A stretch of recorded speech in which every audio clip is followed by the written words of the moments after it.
Carbon एवं उनके यौगिक। देखा भैया ध्यान से,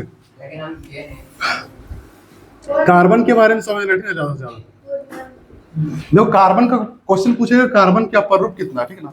कार्बन अपर रूप मतलब क्या होता है, उसका ही रूप, ठीक है ना। जैसे क्या हो जाएगा कार्बन का अपर रूप क्या क्या होता है, तुम्हारा हो जाएगा हीरा। हीरा क्या है, सुनो ना, कार्बन का क्या है अपर रूप है, कौन, हीरा। और क्या हो सकता है, और ग्रेफाइट क्या है, ग्रेफाइट, ठीक है। और क्या हो सकता है, फुलेरिन क्या है, फुलेरिन। अब सुनो यहाँ से क्वेश्चन कैसा पूछता है, ठीक ना। पूछेगा निम्न में से कौन कार्बन का पर रूप है, तो हीरा भी है, ग्रेफाइट भी है, फुलेरिन है, ठीक ना। इनमें से कोई एक रहेगा, इनमें से कोई एक रहेगा, उसमें से टिक कर देना, ठीक ना। उसके बाद बोलेगा ऐसा कि निम्न में से किस कार्बन के अपर रूप का जो खोज है वर्तमान में हुआ है ना, सबसे पीछे हुआ है। सबसे पीछे जो खोज हुआ है ना, फुलेरिन का हुआ है, किसका, फुलेरिन, ठीक ना। फिर क्वेश्चन तुम्हारा पूछेगा कि फुलेरिन का आकार कैसा रहता है, ठीक ना। ये क्वेश्चन बहुत बार पूछा है। तो फुलेरिन का आकार कैसा रहता है, फुटबॉल, कैसा, फुटबॉल के जैसा रहता है, ऐसे रहेगा, ठीक ना। ऐसे कटा कटा हुआ रहता है, फुटबॉल देखिए कैसा रहता है, तो उसी टाइप से ये भी रहता है फुलेरिन, ठीक ना। ये किसका अपर रूप है, कौन, फुलेरिन, ठीक ना। उसका आकार कैसा होता है, फुटबॉल टाइप से, ठीक ना। अब इसका एक फॉर्मूला हम लोग पढ़े थे, मतलब कार्बन के अपर रूप में बहुत सारा, जैसे एल्कीन, एक जगह इनको सेपरेट करते हैं। एल्केन पहला, ठीक ना, क्या एल्केन का फॉर्मूला क्या होता है, CnH2n+2, ये हो गया एल्केन का। उसके बाद क्या एक और देखे थे, एल्कीन, एल्कीन का क्या होता है, CnH2n, ठीक है। उसके बाद क्या, एल्काइन, एल्काइन का क्या होता है, CnH2n-2, ठीक है। एल्काइन का हो गया। उसके बाद तुम्हारा क्या है, एल्कोहल, एल्कोहल, एल्कोहल का क्या होता है, CnH2n+1, और इसका फंक्शनल ग्रुप क्या रहेगा, OH रहेगा। देख लेना, इसको हम लोग बोलते हैं क्रियात्मक समूह, क्या है, OH है ना। इन लोग का नहीं पूछेगा, इसका इसका इसका नहीं पूछेगा, पूछ देगा ये किसका क्रियात्मक समूह है, कौन, OH। तो किसका है ये, एल्कोहल का, ठीक है। एल्कोहल के बाद हम लोग क्या पढ़े थे, हाइलोजन, क्या पढ़े थे, सीधा हेलो एल्किन बोलो, हेलो एल्किन। हेलो एल्किन का फॉर्मूला क्या हो जाएगा, CnH2n+1, और यहाँ पे क्या लगेगा, एक हेलो लगेगा, ठीक है। और ये हेलो तुम्हारा किसको दर्शाता है, 17वां ग्रुप दर्शाता है। 17वां ग्रुप बोले तो फ्लोरीन, ब्रोमीन, क्लोरीन, आयोडीन, ठीक ना, बस हमारा ना। तो इन चीजों को ये दर्शाता है, ये भी फॉर्मूला में आ सकता है हेलो एल्किन का क्या होता है, ठीक है। उसके बाद तुम्हारा कीटोन आ जाओ, कीटोन, कीटोन का फॉर्मूला क्या होता है, CnH2nO, ठीक है, बस हमारा ना। कीटोन हो गया। उसके बाद और देख लो क्या, एल्डिहाइड, देखो एल्डिहाइड, एल्डिहाइड का क्या होता है, CnH2n+1 CHO। ये जो CHO दिख रहा है ना, वो किसका फंक्शनल ग्रुप है, एल्डिहाइड का।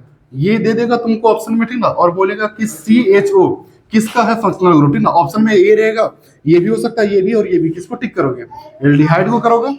उसके बाद कार्बोक्सिलिक एसिड है ना, कार्बोक्सिलिक, कार्बोक्सिलिक अम्ल बोलो, ठीक ना। क्या हो जाएगा इसका, CnH2n+1 और COOH, बस हमारा ना। तो इसका जो फंक्शनल ग्रुप होगा वो क्या हो जाएगा, COOH, कार्बोक्सिलिक अम्ल, ठीक है, कार्बोक्सिलिक अम्ल है ना। इसका क्या हो जाएगा, CnH2n+1 COOH, बस हमारा ना। ऑप्शन में इसी तरह आएगा कि कार्बोक्सिलिक अम्ल का जो फंक्शनल ग्रुप है ना, वो कौन है, फंक्शनल ग्रुप को बोलते हैं कार्यात्मक समूह बोलते हैं, ठीक ना। वो कौन हो जाएगा, क्रियात्मक या फिर कार्यात्मक बोलता है, ठीक है। तो COOH हो जाएगा। एल्डिहाइड का क्या हो जाएगा, CHO, और तुम्हारा एल्कोहल का क्या हो जाएगा, OH हो जाएगा ना। तो इतना बस समझ में आया। देखो alkene, alkene, alkyne, alcohol, halo alkane, ketone, aldehyde और कार्बोक्सिलिक अम्ल, 8 को हुआ, 1 2 3 4 5 6 7 8, बस हमारा ना। ये सबको एक जगह सेपरेट करके लिखो फट से। सुनो अब एक दो फॉर्मूला देखते, देखो बेंजीन का पूछेगा, क्या चीज, बेंजीन, बेंजीन का फॉर्मूला होता है ना C6H6, ये होता है एरोमेटिक। क्या होता है, एरोमेटिक मतलब क्या होता है, जो एक सर्कुलर बॉन्ड बनाए, यानी कि पूरे तरह से पैक हो, समझ में आ रहा है। जैसे C देखो कितना बार है, 6 बार है ना। बोलेगा इसका स्ट्रक्चर बना दो, ये पूछेगा, ठीक ना, ऐसा। तो ये देखो 6 हो गया। अब देखो H कितना बार है, 6 बार है ना। तो एक H यहाँ लगाते हैं, एक H यहाँ, एक H यहाँ, एक H यहाँ, एक यहाँ पे, एक यहाँ पे, हो गया ना, 6 हुआ। अब देखो, हाँ देखो तो पूरा हुआ, ध्यान से समझना। हाइड्रोजन एक है, बॉन्ड कितना हो गया कार्बन का, देखो 4 हुआ, डबल बॉन्ड लगा एक जगह पे, यहाँ भी देखो डबल बॉन्ड लगे तो इसका भी 2 हो गया, 2 इधर से 4 हुआ, इधर से देखो 1 2 और 2 4, 2 3 4, 1 2 3 4, 1 2 3 4, हो गया पूरा। इसको बोलते हैं एरोमेटिक, यानी सर्कुलर ये बनेगा, पूरा पैक है, देखो कहीं से खाली है नहीं है। हाइड्रोजन भी तुम्हारा 6 और कार्बन भी तुम्हारा 6, बस हमारा ना, इसी को हम लोग क्या कहते हैं, बेंजीन कहते हैं, ठीक ना। एक चीज और देख लो, एक और पूछता है, बिंदु संकर्षण नहीं पूछेगा, ठीक ना, पूछेगा तुमको बेंजीन का फॉर्मूला क्या होता है, ये होता है, ये भी नहीं पूछेगा, बस हम बता दे रहे हैं एरोमेटिक होता है, इसे ध्यान से देख लेना इसको, ठीक ना। अब देखो IUPAC, इसका फुल फॉर्म पूछेगा, ठीक ना। IUPAC का पूरा नाम क्या होता है, देखो इंटरनेशनल, इसका क्या होता है, हाँ इंटरनेशनल, इंटरनेशनल मतलब क्या होता है, हाँ इंटरनेशनल मतलब होता है वर्ल्ड वाइड, यानी कि पूरे दुनिया में, ठीक ना। इंटरनेशनल यूनियन है ना, P फॉर प्योर, ठीक है। A फॉर क्या होता है, अप्लाइड इन केमिस्ट्री, पूछेगा इसका मतलब क्या होता है। IUPAC एक नोमेनक्लेचर का विभाग है, ठीक ना, इसमें सारा दुनिया का लोग बैठ के क्या किया है कि सबका नाम रखा है, ठीक ना। क्या इसका मतलब होता है international union pure applied in chemistry, यानी केमिस्ट्री का जितना भी चीज है ना, सबका नाम रखा है और एक तरीके से नाम रखा है। पूछेगा IUPAC नाम पूछेगा, ठीक ना। जैसे हम तुमको एक बार फॉर्मूला देखते हैं, CnH2n+1OH, ठीक है। अगर हम मान लो इसमें 2 रखते कितना हो जाएगा, 5OH। ये क्या है तुम्हारा एल्कोहल का ग्रुप है ना, ये देखो C2 है, मतलब ये क्या है, क्या है ये, मिथ ईथ है ना, इसका नाम होता है इथाइल एल्कोहल, क्या होता है, इथाइल एल्कोहल, ठीक ना। लेकिन देखो ये इथाइल एल्कोहल इसका नॉर्मल नाम हो गया, ठीक ना। अब पूछेगा इसका IUPAC नाम बता दो, तो क्या हो जाएगा, एथेनॉल हो जाएगा, क्या हो जाएगा, एथेनॉल, ठीक ना। तो एक नॉर्मल नाम होता है और एक क्या होता है तुम्हारा IUPAC नेम होता है, क्या होता है IUPAC नेम, जो पूरे इंटरनेशनल ग्रुप मिल के इसका क्लियर किया, ठीक ना। तो इसका नाम क्या हो जाएगा, एथेनॉल हो जाएगा। एक तो नॉर्मल नाम होता है और एक क्या होता है तुम्हारा IUPAC नाम होता है, ठीक है। तो IUPAC मतलब समझ में आया, एरोमेटिक बेंजीन का मतलब समझ में आया, है ना। हाँ इसको भी लिख लो, चलो समझो एक करके। साबुन क्या है, ठीक ना, साबुन देखिए होगी, है ना, लाइफ बॉय, बताओ उसमें भी बॉय है। देखो लंबी श्रृंखला वाले कार्बोक्सिलिक अम्लों के सोडियम तथा पोटेशियम लवणों को क्या कहते हैं हम लोग, साबुन कहते हैं। साबुन जो होता है ना वो मिसेल से बना होता है, ठीक है। ये मान लो साबुन है, देखो ये मान लो सोडियम, सोडियम, ठीक ना, पोटेशियम को क्या बोलते हैं, के बोलते हैं ना। तो ये और ये ऐसा हो कि मिल के क्या बनाता है, उसमें मिसेल तैयार करता है, उसके बाद उसमें झाग आता है, देखिए ना। कपड़ा में जब ऐसे घिसेंगे ना तो उसमें उसका एक एक अणु रहेगा, उसको और रगड़ोगे तो और मिसल बनता है, समझे, उसको झाग कहते हैं। तो वही क्या है तुम्हारा साबुन है। उसके बाद साबुन का ही एक और तुम्हारा यूज होता है क्या, अपमार्जक, अपमार्जक समझते हो, निरमा समझते हो, निरमा टाइप से ही, ठीक ना, क्या है अपमार्जक, उसी को बोल दो ना, ठीक ना। घड़ी व्हील जितना भी है ना वही सब, घड़ी पहले इस्तेमाल करें फिर विश्वास करें, ठीक ना। देखो लंबी श्रृंखला वाले, देखो लंबी श्रृंखला वाले कार्बोक्सिलिक अम्ल के अमोनियम, ये यहाँ पे क्या है पर अमोनियम एवं सल्फोनेट लवण को अपमार्जक कहते हैं, ठीक ना। सल्फोनेट लवण को क्या कहते हैं, अपमार्जक कहते हैं। तो दोनों डिफिनेशन याद रखना। अब देखो मिसेल क्या है, मिसेल तुम्हारा साबुन में पाया जाता है, ठीक ना। जितना झाग उत्पन्न होगा उतना मिसेल बढ़ता है, ठीक ना। देखो अपमार्जक या साबुन का आयनित अणु मिसेल कहलाता है। आयनित मतलब क्या होता है, आयन, देखो इसका आयन बढ़ेगा जितना वो सब क्या कहलाएगा, मिसेल कहलाएगा, समझा। साबुन में ही मिसेल पाया जाता है। पूछेगा मिसेल कहाँ पाया जाता है, तो साबुन पाया जाता है। फिर अब ये तो हो गया। अब खाना बनाते समय बर्तन की तली काली हो जाती है, इसका अर्थ क्या है, इसका मतलब क्या है। मान लो खाना बना रहा है, ठीक है, खाना बना रहा है और तली क्या हो गया, पूरा काला हो गया, ठीक ना। तब उसकी बीवी क्या बोलेगी, उसकी बीवी बोलेगी गैस कहाँ जला लाया है, समझ, खराब है गैस, खराब है गैस। नहीं सुनो, खाना बनाते समय अगर बर्तन की तली जल रही, ठीक ना, मान लो यहाँ पे क्या है, ये बर्तन है, नीचे क्या है, लकड़ी जल रहा है या फिर कुछ भी है, मान लो कोयला ही जल रहा है, ठीक ना, तो वो पूरी तरह से ना जला नहीं हुआ है, ठीक ना। अगर जल जाता ना पूरा तरह से तो काला नहीं होता, ठीक ना। इसका एक ही रीजन हो सकता है, वो पूरी तरह से जला नहीं है। तो सुनी होगी, कोयला पूरा तरह से जला ना हो तो उस पर चढ़ाते कुछ बर्तन वगैरह, नहीं, काला हो जाएगा ना, बस हमारा। हाँ तो यही चीज बस। अब देखो दो टॉपिक है, संतृप्त हाइड्रोकार्बन। जो हाइड्रोकार्बन होता है दो तरह से होता है, एक होता है संतृप्त हाइड्रोकार्बन, संतृप्त हाइड्रोकार्बन। इसका इसका देखो क्या होता है, कार्बन कार्बन परमाणुओं के बीच एकल आबंध। एकल आबंध का मतलब क्या होता है, एकल आबंध मतलब सिंगल बॉन्ड, समझ रहा ना, जिसमें सिंगल बॉन्ड लगता हो।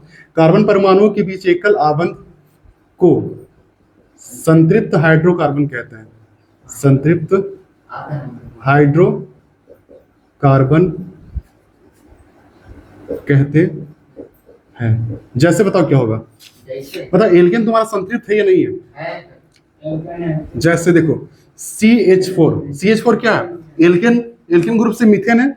इसका देखो कैसे स्ट्रक्चर होता है, CH, यहाँ भी H और यहाँ भी H। पता है इसमें डबल बॉन्ड कहीं दिख रहा है? और नहीं दिख रहा है तो ये तुम्हारा क्या है, संतृप्त हाइड्रोकार्बन है। दूसरा क्या होता है, एक असंतृप्त हाइड्रोकार्बन। देखो इसमें क्या होगा, कार्बन परमाणु के बीच, बताओ कितना होगा इसमें, हाँ द्विआबंध। क्या होगा, द्विआबंध अथवा त्रिआबंध को असंतृप्त हाइड्रोकार्बन कहते हैं। यहां देखो रे, क्या होता है, कार्बन परमाणु के बीच द्विआबंध हो या तो फिर त्रिआबंध हो, दोनों को क्या बोलेंगे हम लोग, असंतृप्त हाइड्रोकार्बन। दोनों का उदाहरण देख लो, जैसे बताओ एल्केन तो तुम्हारा हो गया संतृप्त हाइड्रोकार्बन, एल्केन क्या हो जाएगा, असंतृप्त हो जाएगा। वो कितना है, 2 बॉन्ड वाला है। जैसे देखो CnH2n, ये तुम्हारा क्या है, एल्केन ग्रुप है। इसमें अगर हम लोग मान लो 2 रखते कितना हो जाएगा, C2H4 होगा। इसका देखो कैसे बनेगा, एक H यहाँ, एक H यहाँ लगा दो। देखो 1 2 3 4 हाइड्रोजन हुआ, कार्बन कितना हुआ, 2 हुआ। लेकिन अगर मान लो अगर हम ये सिंगल बॉन्ड लगा देंगे तो बताओ पूरा होगा कार्बन का पूरा नहीं हो रहा है, इसलिए क्या करना पड़ेगा यहाँ पे, डबल बॉन्ड। और ये डबल बॉन्ड जितना आएगा वो क्या है, तुम्हारा असंतृप्त हाइड्रोकार्बन है। ठीक है, एक तो हो गया डबल बॉन्ड वाला। ट्रिपल बॉन्ड का देख लो, CnH2n-2 ये होता है। अगर मान लो 3 रख देंगे कितना हो जाएगा, देखो क्या हो जाएगा, ये प्रोप है ना, ये क्या हो जाएगा, प्रोपाइन होगा। तो 2 × 3 होगा, -2 हो जाएगा। इसका मतलब क्या है, C3H, 6 में कितना घटा देंगे, 2, कितना होगा, 4 होगा। मतलब C और एक C और एक इधर C, और कितना H है, 4 H। एक यहाँ H, एक यहाँ पे, एक यहाँ पे H, और एक कहाँ लगा है H, एक यहाँ लगा देंगे, हो जाएगा ना। 1 2 3 4 H हुआ।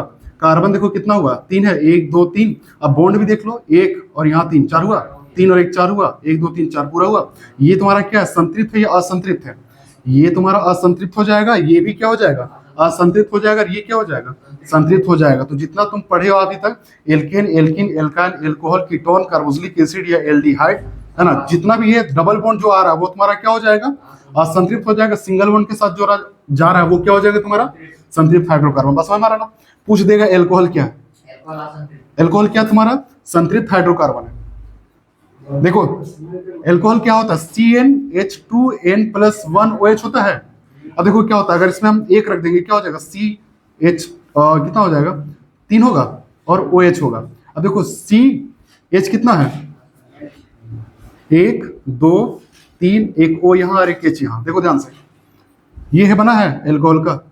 देखो C1 है, 1 लगाए, H कितना है, 4 है, 1 2 3 4 हुआ। ऑक्सीजन कितना, 1 है तो 1 लगा दिए। ये बताओ सिंगल बॉन्ड बना, ये डबल बॉन्ड या ट्रिपल बॉन्ड, सिंगल बॉन्ड। इसका मतलब क्या हुआ, ये संतृप्त हाइड्रोकार्बन। बस है, तुम्हारा एल्डिहाइड है और कार्बोक्सिलिक एसिड है, ये सब तुम्हारा क्या हो जाएगा, असंतृप्त हो जाएगा। बस